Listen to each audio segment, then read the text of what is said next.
Hey, Tooth and Corners, we got a wild one today. Today we're going to be talking about a dentist in Colorado that was searching for ways to reduce their tax burden, and they maybe attended a seminar or they found a person online that gave them a tax plan to be able to lower their taxable income, be able to lower the amount of money they paid in taxes by a substantial amount of money. The dentist saved almost $700,000, maybe even a little bit more in taxes over a multi-year period, but they had to pay $50,000 for that tax plan. And in addition, downstream, it turns out that what they were doing was illegal. And that dentist is now facing up to 25 years in prison because of tax evasion. And they've actually pled guilty to a lot of the counts of evasion. I hope and pray that they don't get that much time because it's a wild, wild ride of a case. We see this all the time. I talk about it on this podcast all the time. There's people out there that are going to try and sell you something that doesn't really exist. And this is an exact situation just like that, where there was a group that was out there that was saying, hey, you can do this thing and you'll save money in taxes. Someone's wanting to pay less in taxes, so they go find people that are selling that thing, and they pay them that money for $50,000 to that group, and then this person ends up in a ton of trouble. In today's episode, I'm going to talk about all this. I'm going to give you the court case. I'm going to show you what the court documents are and tell you about what it actually says that this dentist was doing. I'm going to tell you about what, the tax strategy was. I'm going to tell you who it was that sold it to them. And I'm going to really just uncover, what it is. Because at the end of the day, $750,000 is not worth 25 years of your life going to prison. I don't care who you are. It's not worth it. So buckle up. It's a wild ride and one that's a precautionary tale to everybody that's out there. Okay, so here you can actually see from the Justice Department, the press release that they gave on this in the end of February, which is where I came across this case. The defendant apparently concealed about $3.5 million in income using an illegal tax shelter. It names the dentist here is in Fort Collins, Colorado. I'm showing this on YouTube if you're on there. But in general, it's a press release that's given from the Department of Justice that tells the details of it. It talks about how he set multiple different trusts up and moved money around. But the really important piece is actually the indictment, which I'm also showing on my screen here. We'll link this in the show notes to show you guys what we're looking at. And everything that I'm talking about here is based off of these documents. It is not my personal knowledge or anything like that about this situation. It has nothing to do with it. I'm just reporting on what the government has put out there. It's really interesting. You don't typically see this that often, but this is one of those cases where the court's actually coming after a taxpayer that went through one of these crazy entity setup schemes, which we've talked about these on the podcast before. Basically, I've said one of the things you should run away from whenever someone's talking about tax strategy, if you're talking about setting up a whole bunch of different business entities to move stuff around, that is a huge red flag because the tax code knows about entity structure manipulation. And if you are trying to use entity structures to manipulate stuff around in a small business, you're probably running into a tax scheme that's not going to be legal. Or alternatively, if you're doing it in a legal way, the benefits will likely be eaten away or even completely eroded by the cost to upkeep and administer that structure in an appropriate manner. I struggle to even give a number on this. My initial thought is 10 million in probably take home, but probably even higher than that. It's probably the point in time where actually entity structures start making a little bit more sense to where you actually have different entities set up and different things because you have different motives with your money at that point in time. It's not about income at that point in time. It's about typically the preservation of wealth. It's about the preservation of assets, the investments, and all the things that go along with that, debt structures, et cetera. And those are the reasons for those entity setups, not because of tax evasion, which is what this person, unfortunately, is facing. So really interesting case. It goes into very, very big detail in this document about all the things that came up. It includes talking about the abusive tax shelter that was set up.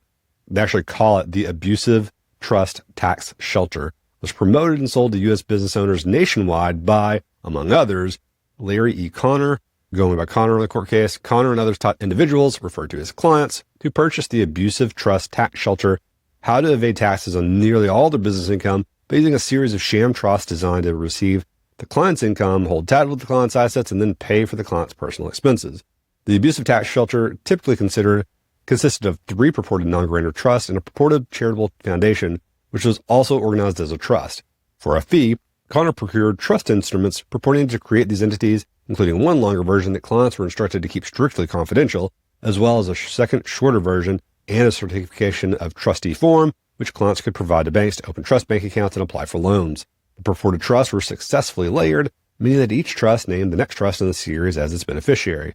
To use the abusive trust tax shelter, clients nominally assigned nearly all of their business income to a sham business trust to create the illusion that the income assigned to the sham trust was not earned by the client. In reality, however, the client continued to retain full use and control over the income assigned to the sham business trust. The sham business trust then distributed its income to a second sham trust, referred to as a family trust, which in turn distributed its income to a third sham trust, referred to as the charitable trust. On trust tax returns, each trust in the series reported deductions and distributions matching or exceeding its income, and the sham charitable trust purportedly donated any remaining income to a purported tax-exempt private family foundation. Finally, the funds donated to the private family foundation would be loaned to the client's business trust, or family trust so that the client could retain full control and beneficial use of those funds. As a result, the clients avoided paying income taxes on nearly all of their business income. It's wild. Clients also transferred real estate and other assets, such as life insurance policies and vehicles, over to the sham trust, create the illusion that they didn't own and control any of those assets. They opened bank accounts and names, just a ton of stuff that happened with these trusts because of this setup that they purchased from this. I struggle to find an appropriate word for someone in my industry that sells things to people that aren't real, but it also shows the names of the trust in this court document. It has the income levels, which this is where it gets kind of crazy. You can look at literally the forms that were filled out of how much money was made in this dental practice, how much revenue was brought in, how much deductions, which look totally reasonable from 2015 through 2020, but dealing with about $500,000 of profit based off of a $1.5 million revenue dental practice. And then all of a sudden in 2021, it goes from $500,000 of profit down to a $100,000 loss. And then in 2022, it's a $20,000 profit. So just 2 years of going from $500,000 in income down to nothing, and bam, they're caught. People kind of sleep a little bit on how good the IRS is understanding these things. They literally teach you when you're getting degrees in tax and accounting, things like that one of the main ways to trigger a big audit is by making a huge shift in your income, whether it be lower or higher. That is actually how you trigger audits. So people always are, oh, home office, oh, A, B, C, D, F, G, this certain strategy is going to get me audited. Usually it's because your income goes up or down by a whole lot. And the computer that's at the IRS just goes, hey, if this, then that. So if large percentage increase or if large percentage decrease based off of certain industries, such as a dental practice, which has what is called an NAICS code. And an NAICS code is something that the IRS can use to track industries, right? So pretty much every dental practice is going to have the same NAICS code. And then that's going to be used as a categorization tool. The literal statement that they could put into a computer code is, if NAICS code equal dental practice, then if income goes up by X percent or down by X percent, then put them under consideration to go through someone's file to be able to consider them for audit or something like that. Or even potentially just automatically send them a letter, because the computers at the IRS do that as well. They automatically send letters based off of different criteria sometimes. And so that triggers something to be caught. So that's probably how they were caught.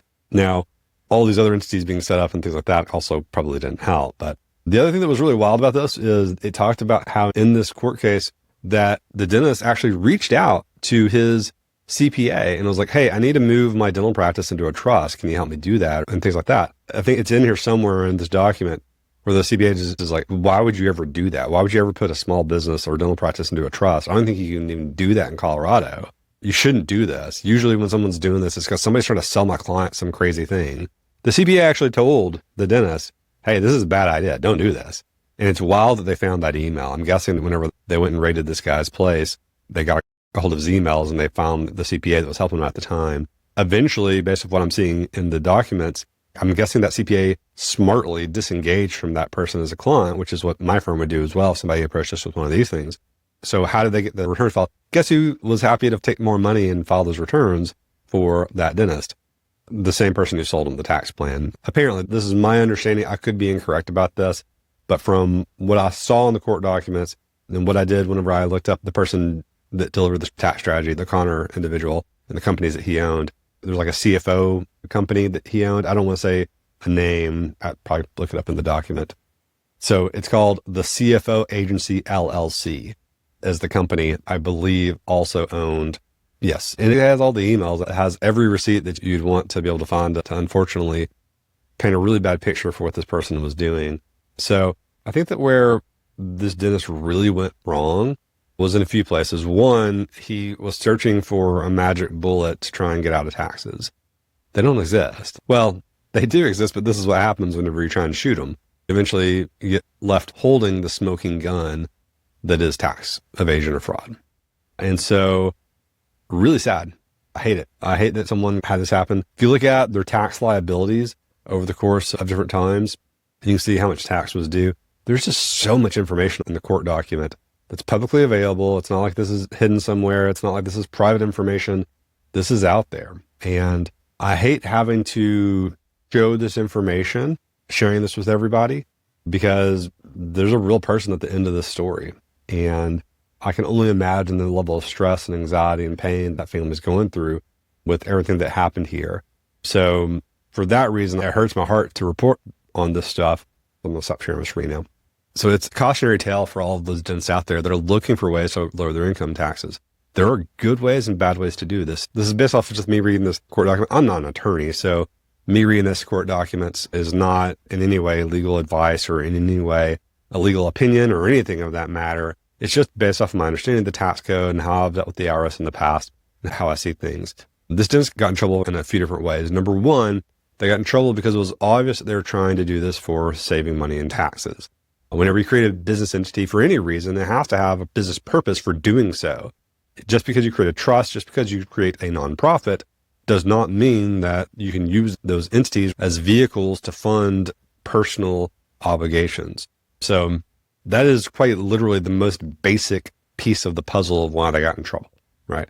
Is they created business entities purposefully to move money into those organizations to hide their income, right? That's not allowed. You can't do it, which is one of the reasons why that's one of my main things to look out for whenever you're sniffing out a bad tax strategy when it comes to dental practices, right? The second thing is that they put a whole lot of effort into doing this. It wasn't like they created these entities and they moved some of the money around or anything like that. They put all the vehicles in there. They put their real estate in there. They put tons of stuff in there. So it was almost like they opened these accounts and opened these entities and then just went all in on this strategy. And I can't speak to this person's mindset or what they were trying to do. Maybe they were just trusting the person who sold them the strategy. Maybe the person who sold them the strategy told them not to do these things too, but I don't think that's in the court document from what I could see. It was a fairly large court document. I didn't read every line of every piece of it. I mostly focused on the numbers and I focused on what the strategy was. And obviously that doesn't work. I will say another thing that I'm seeing very commonly now in terms of strategies being touted out there on the TikToks of the world and being sold to people through different pieces of the puzzle is more commonly now there are charitable organizations that are involved in this. And man, you don't want to get in trouble with doing that. Don't start a charitable organization to try and save money in taxes. It makes no sense. Now, if you want to start a charitable organization to give back to your community and to do great things for the world, more power to you, do that. But don't have any financial incentives around doing that. That's a big, big red flag because this kind of stuff happens. You think that they get mad about hiding taxes. Wait until you add in the fact whenever you start creating a nonprofit, which means that you're going to be having to adhere to a lot more rules and regulations than what you're probably recognized for. I don't think this happened in this situation in terms of this court case, but I have heard of companies saying, hey, go do this charitable organization because you can get actually private funding from the government for charitable organizations as a way to do these types of things. And man, if you want to get in real big trouble, that's the way you get in real big trouble. Do not do that. At the end of the day, we've got someone who sold something that was illegal to do. It doesn't release the full tax plan that was given out. There may be context that's missing of this. This is just a court case about this dentist. I don't know what happened with that tax strategy. I could be completely incorrect on. I could be completely misguided in terms of how I'm reading this, but maybe the strategy that was given out had tons of caveats to say like, hey, the only way this works is if you're doing it in this manner, and then this dentist did it in a different way. But the government, the court literally calls this the abusive tax shelter trust. So my assumptions of this, and this is purely an assumption, complete conjecture on my part because I've not seen anything with the person who sold the company's name on it. There is stuff out there. I've looked it up and they are in trouble for a bunch of different things, supposedly. There was something to do with, they had some type of a loan that was not regulated correctly or something like that too. So if you do enough digging, you'll find some other issues going on with this group. But yeah, this is a precautionary tale. It's a sad one. It's a really sad one. I hate seeing people's lives be upended by taxes. Do I love paying them? Heck no, I don't like paying them. It's April the 9th right now. I'm facing a tax bill that's rather large in 6 days as well. I'm ready for it. I'm prepared for it. And I have money saved for it because I've been prepared and paying attention to it the whole time. And I save the money to be paid when I need to. Is it wrong to want to pay less in taxes? No, it's not wrong to want to pay less in taxes. And if the government offers you an opportunity to pay less in taxes, you should probably take it. But you can't cross that line of going from taking the opportunity to trying to evade taxes in an illegal manner by setting up all these business entities. They said that there was banks. There's so many things wrong with this case that there was a line. I think that if the dentist had likely set the stuff up and then just used it very sparingly, I don't think they'd been facing the prison time, is my assumption. Complete assumption, could be completely wrong on this. But the fact that there was the line and they'd stood on that line and tepidly done some of those things, they probably wouldn't have gotten the book thrown at them so hard. But they walked to the line, they got everything set up, and they're like, hey, I'm all in on this. Let's do all this. Let's just keep going. They got advice from their CPA to not do it. They did it anyways. That's where this dentist went really, really wrong. So lessons learned here. Number one, if someone's selling you something for 20 to 50 grand, that's a tax strategy that has a whole bunch of entities set up for it, trusts, charitable organizations, and it's confusing and it's meant to obfuscate or hide where income and money is going to and things like that, it's a bad idea. From my understanding, I didn't dig too far into this, but I didn't see any professional credentials behind this person's name that sold this tax strategy. Another thing that's a big red flag, because if you don't have any credentials behind you, then what accountability do you have to any type of professional organization or licensing board or anything like that? And so finally, and this is the hardest pill to swallow, we all have to pay taxes at some point. You don't want to overpay. You don't want to pay too much, but you're still going to have to pay some. If you try to find a way to just make it go to zero, you're probably going to end up in the same place that this dentist did. I hope the next episode is a little bit more brighter than this one is. So until next time, this is Jonathan Van Horn. If you're ever looking for help with your dental practice stuff, our clients save on average between $60,000 and $70,000 a year in taxes. That's over the course of almost 400 dental practices we help out with on an annual basis to help with their tax strategies. And it's all legal tax opportunities that do not involve any crazy trusts, abusive tax shelter setups, or the like. So until next time, stay safe out there. Bye. Thanks for listening to the Tooth and Coin podcast. If you enjoyed the show, we'd really appreciate it if you could leave us a 5-star review as well as a written review. Your feedback not only helps us improve, but also helps other dental professionals find our podcast and benefit from the financial insights that we share. So thanks for your support, and we'll catch you in the next episode where we'll continue to explore the business side of dentistry.